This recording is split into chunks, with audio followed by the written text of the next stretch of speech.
antes de mais nada,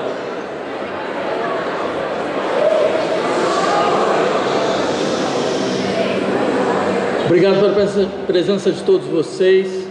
O Peter havia gentilmente me convidado para vir aqui para comentar um pouco um livro que acaba de ser lançado pela editora N1, que chama Crise e Insurreição, né? Que é um livro não só absolutamente relevante para o momento histórico atual. Não? Se eu falar assim, você ouve? Quê? Como? Ah, sobe o pedestal. Ah, tá.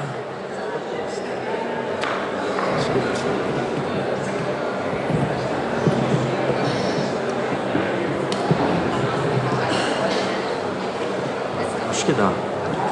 E agora, fica melhor? Desculpa aí. Bem, então deixa eu começar de novo. Eu fui convidado pelo Peter para vir aqui falar um pouco desse livro que está sendo lançado pela editora N-1, Crise e Insurreição, certo? Um livro que ele é absolutamente não só urgente para o momento atual, mas prende discussões extremamente relevantes, de leituras muito singulares do que é não só o nosso contexto contemporâneo mundial, mas também os seus impasses, né? Eu, na verdade, tenho aqui 20 e poucos minutos. Eu não poderia fazer muito mais do que tentar falar sobre pelo menos 2 aspectos que eu gostaria de trazer para vocês. E depois, se vocês quiserem fazer questões, a gente teria também um tempo para isso, né? E depois vai ter uma performance logo em seguida. Eu queria então aproveitar e ler para vocês 2 trechos. Queria ler um trecho e depois queria fazer um comentário. O primeiro trecho é o seguinte: se quiserem impor uma mudança, aconselhava Milton Friedman aos seus Chicago Boys, desencadeiem uma crise. O capital, longe de temer as crises, hoje se esforça para produzi-las de maneira experimental. Para os neoliberais, o discurso da crise é um discurso duplo. Eles preferem falar entre si de verdade dupla. Por um lado, a crise é um momento vivificante da destruição criadora, que cria oportunidades, inovação, empreendedores, em que só os melhores, mais motivados, os mais competitivos sobreviverão.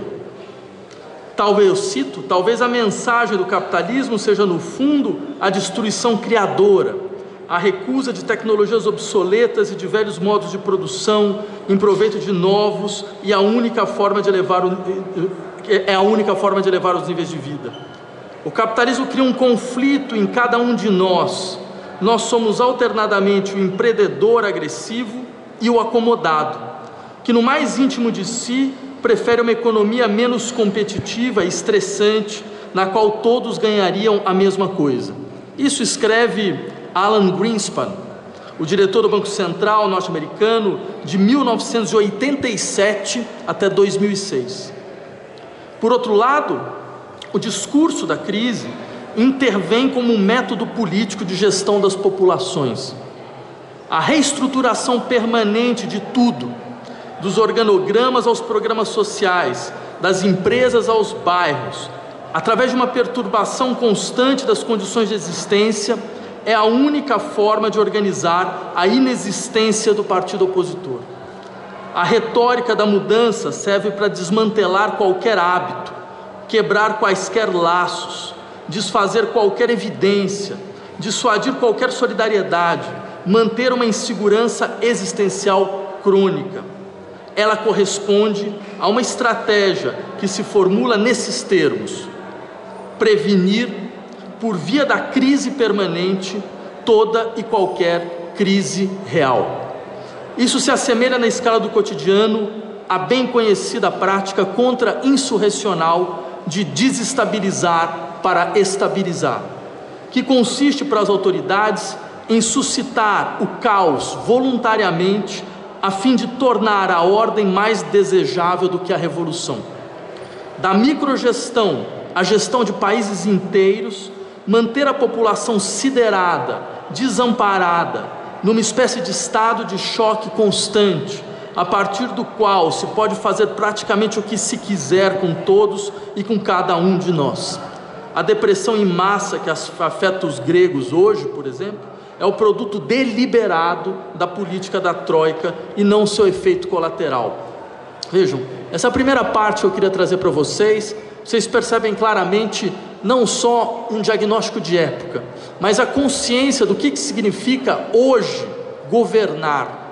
Governar é produzir crises, governar é gerir crises, mas não porque nós chegamos numa situação completamente instável e impredicável, é porque o modo normal de funcionamento das nossas sociedades contemporâneas é a crise administrada.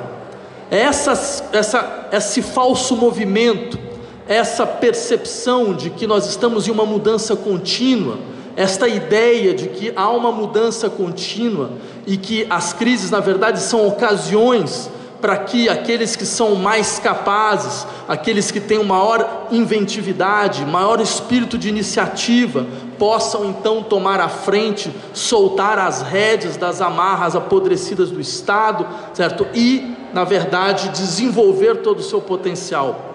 Todos nós conhecemos muito bem esse discurso, só que muitas vezes ele não aparece exatamente como um discurso, ele aparece como a descrição mais clara e mais cabal do que é o mundo na sua realidade, no seu real, certo? Para além de toda e qualquer ideologia, para além de toda e qualquer construção. E algo interessante, se nós levarmos em conta uma proposta tal como essa que esse livro nos coloca para discutir, esta é na verdade a mais forte, a mais evidente e a mais clara maneira de administrar e governar atualmente. Dar a impressão de que nós estamos em um contínuo movimento para que nenhum movimento real realmente aconteça, para que nenhum movimento real de fato aconteça, porque trata-se então de mobilizar todo um aparato, que não é só um aparato econômico ou político, mas mesmo um aparato moral e ético, para bloquear a capacidade de invenção que a revolta popular pode produzir. Por exemplo, vejam nossa situação mesmo hoje, atual. Nós estamos sob um plano de austeridade. Não é fantástico pensar como um conceito moral, austeridade, se transforma imediatamente num modo de gestão e de governo?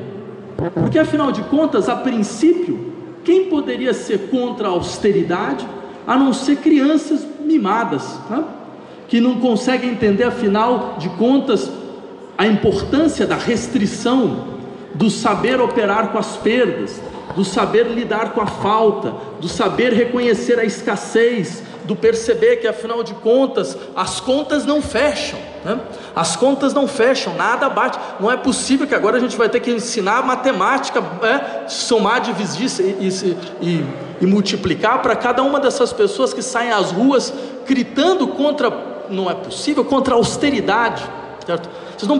Será que não fica evidente toda a mecânica ideológica que consiste em mobilizar de fato um conceito moral para paralisar a sociedade? Sendo que talvez uma das coisas mais interessantes seria então responder moralmente e falar: mas quem quer ser austero? Mas por que nós precisamos transformar a austeridade em um valor? Esse valor protestante, esse valor da restrição dos desejos, esse valor da contenção das multiplicidades. Por que nossas sociedades precisam se organizar a partir da miséria desse tipo de valor, né? Que no fundo nos é vendido como o suprassumo da racionalidade ocidental, como a perspectiva concreta e real daqueles que abandonaram todas as ilusões e sabem fazer contas. Por quê? Porque nós só conseguimos ser colocados neste ponto porque, em última instância, trata-se de nos fazer acostumar ao discurso da crise constante. Há sempre uma crise, há sempre uma reforma a ser feita. Percebam agora, nós vamos discutir uma reforma previdenciária. Essa reforma previdenciária foi discutida há 12 anos atrás. bem, ela vai ser discutida daqui a 12 anos, e mais uma vez, ou seja, nós temos um reformismo infinito, onde não se trata de você discutir, afinal de contas, o que acontece com o sistema de circulação de bens e de riquezas, que nos obriga a essa contínua desagregação social do que poderia, em última instância, garantir um pouco da nossa autonomia, certo? A nossa possibilidade de criar e desenvolver, que é, entre outras coisas, saber que nós, com a nossa força coletiva, conseguimos impedir que nós sejamos e continuamos a ser espoliados, continuamente espoliados, certo? E mais, espoliados como se fosse, na verdade, a descrição mais clara de uma racionalidade contra a qual ninguém pode se levantar, ninguém pode criticar, porque quem critica a razão? Quem critica a razão? E quando essa razão aparece sobre um dictato econômico, sabe, quando ela utiliza todo o discurso psicológico mais claro possível, né, para fazer com que nós apareçamos como crianças que demandam, né, coisas que são impossíveis de serem realizadas. Mas aí que vem uma das coisas mais interessantes: tudo o que é real hoje foi impossível ontem. Tudo que hoje é real no sentido mais forte do termo, aquilo que nos mobiliza de verdade, aquilo que nos faz entrar em movimento, aquilo que nos faz lutar e nos faz transformar, foi impossível. Quer dizer, e nós percebemos muito claramente como uma das questões fundamentais do tipo de governo a qual nós estamos submetidos, é exatamente fazer com que nós acreditemos que todo o impossível é um inexistente. O que está longe de ser verdade. O impossível nada mais é do que aquilo que não encontra lugar numa situação atual, num sistema de possíveis que a situação atual tenta a todo momento controlar e organizar. O impossível é não o inexistente, mas ele é a latência da existência. Ela é a existência real, que entra inicialmente em regime de latência, que entra em regime de espectralidade, para depois se constituir como a nova situação. Essa força que nos fez, em última instância, nos colocar numa posição melancólica e depressiva, certo? Em relação ao que nós somos capazes de fazer, certo? Uma posição melancólica que consiste em dizer: nós somos fracos para conseguir transformar, mas não só transformar essas transformações locais, que muitas vezes aparecem como certas brechas que nos deixam, que nos é oferecida, mas uma transformação efetiva, que significa, antes de mais nada, uma transformação global, porque todos aqueles que sofrem do ponto de vista da sua espoliação, seja econômica, ou do ponto de vista da sua alienação social, todos eles lutam contra a mesma coisa, em todos os lugares do mundo. Enquanto nós não compreendermos que de fato existe uma dinâmica global das lutas, que exige uma subjetividade que seja capaz de implicar todos, dentro de um espaço de implicação mútua, genérica, generalizada, nós nunca conseguiremos descobrir onde está a nossa força. Porque a questão fundamental dessa melancolia social que o poder necessariamente produz é baseada em dois fatores. O primeiro, essa melancolia de quem diz: bem, eu não posso contar com nada, porque eu, como indivíduo, diante de uma estrutura tão grande, o que é possível fazer? E mesmo juntando 2, 3, 4 pessoas, o que nós podemos de fato fazer? Mas faz parte da dinâmica do poder fazer com que as pessoas não consigam mais ouvir ressonâncias nenhuma, que elas percam sua capacidade de ouvir ressonâncias, elas percam sua capacidade de perceber como várias falas que vêm de outros lugares falam a mesma coisa. Eles querem produzir uma ideia de diversidade que pode parecer uma liberação, mas é um enfraquecimento, porque faz com que nós não saibamos mais constituir aglutinações reais, incorporações efetivas, corpos políticos, certo? Essa é uma primeira função dessa melancolia que o poder produz, fazer com que você não consiga mais encontrar-se em um corpo político. E a segunda função que a melancolia nos produz é esse luto infinito de alguma coisa que teria sido perdida, de uma utopia que não teria sido realizada, de um esforço que teria sido em vão, certo? E que de uma certa maneira nos paralisa, porque nós ficamos presos entre a tentativa de um luto que nunca pode ser elaborado e a perda de qualquer referência. Uma das frases mais bonitas que foram enunciadas nesses últimos meses no nosso país foi: luto é um verbo. Essa foi uma frase de grande sabedoria, com certeza. Luto é um verbo. Não precisa nos paralisar diante de uma promessa perdida, de um projeto que não se realizou, certo? Porque em última instância, o que vai ser realizado, o que nós podemos fazer é muito maior do que nós perdemos. E há de se perguntar se de fato nós perdemos alguma coisa. Eu diria rapidamente, só para finalizar, para não estender muito, há duas maneiras de você ser derrotado. A primeira delas é você compreender a derrota como as portas que se fecham de uma vez por todas. Então é melhor cada um cuidar da sua vida individual, porque a experiência coletiva foi derrotada. A segunda é quando nós compreendemos que a derrota é o fogo alto que forja o aço das nossas vitórias.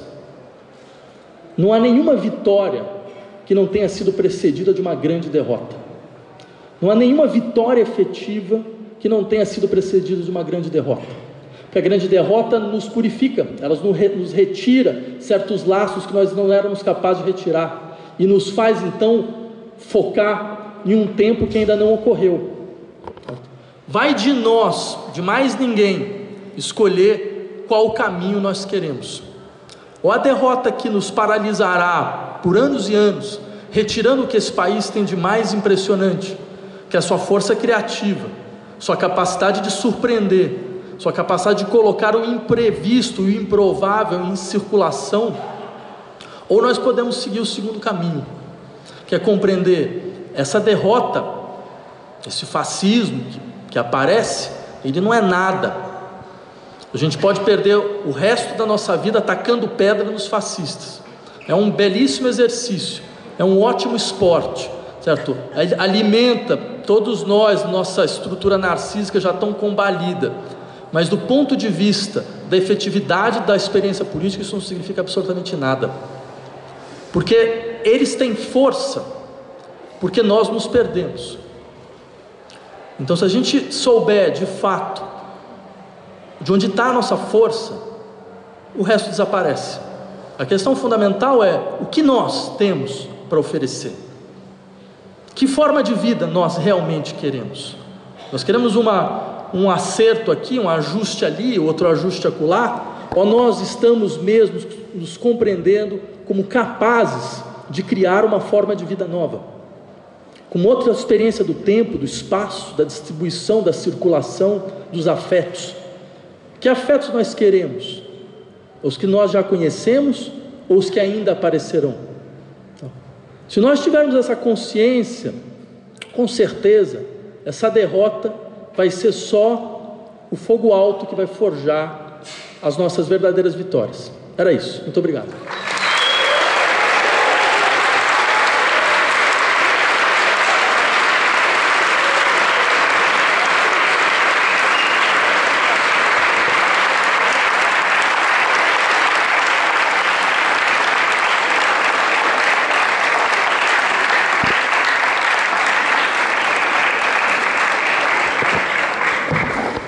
Eu não sei se ainda tem tempo. Como é que é o... Que horas são? Não, a gente não tem tempo. Você não tem? A gente tem. Mas acho que ia ter uma performance agora. Então acho que a performance pode vir. Bem, era isso. Muito obrigado.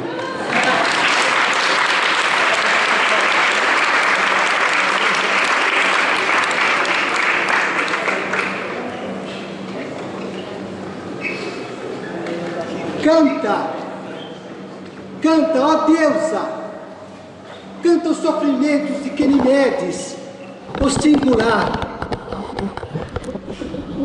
que tantas tristezas e abandono trouxe, não só para si, mas para todos os seus irmãos, ficando horrorizados, perdidos, enquanto uma vontade soberana e alheia a todos mandava ordens de guerra e sofrimentos para todos os lugares do planeta, desde o momento em que o singular se posicionou junto à janela, esperando ver a banda passar.